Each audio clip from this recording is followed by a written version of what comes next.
I remember years ago, I was a youth minister, and I was out playing what we call capture the flag, and it was kind of like a hide and seek type game. And all of a sudden, I heard a noise, and I didn't hear it in the natural. I heard it in the spirit, but I thought it was in the natural, and it was a loud sounding noise of music, Sid.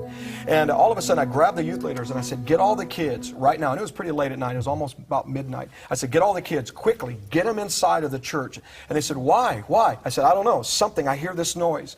Get them in now. And as soon as I said that, we started the process of moving all of these kids, and there was quite a few of this youth group.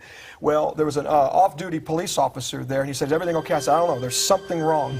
All of a sudden, within 15 minutes later, all of these cars come flying into the church parking lot, and it was a bunch of gangs, and they had their music going, and it was a really loud-sounding bass sound that, you know, the older I get, the less tolerant I am of it. But anyway, they got out of their cars and started running towards us, and all of the kids got inside of the building, but me and this off-duty police officer were the only two, and he went to go get his gun. I'm standing there now in the middle of all of these. They started surrounding me with clubs and chains and stuff, and I'm surrounded by gangs. And if it wasn't for a life of not leaving God alone and crying out for Him, I would have never had the supernatural presence that is on my life, whether I speak to a president or the lowliest person or surrounded by.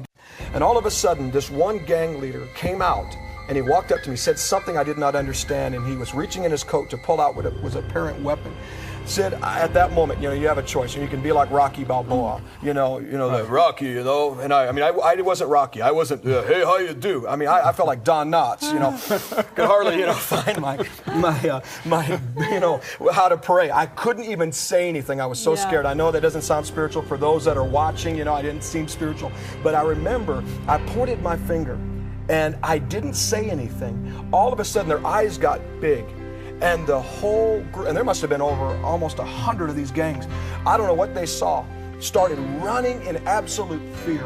At that time, they got in their cars and went to get away, and as they were so scared what they saw, they were hitting each other, creating car accidents trying to get out.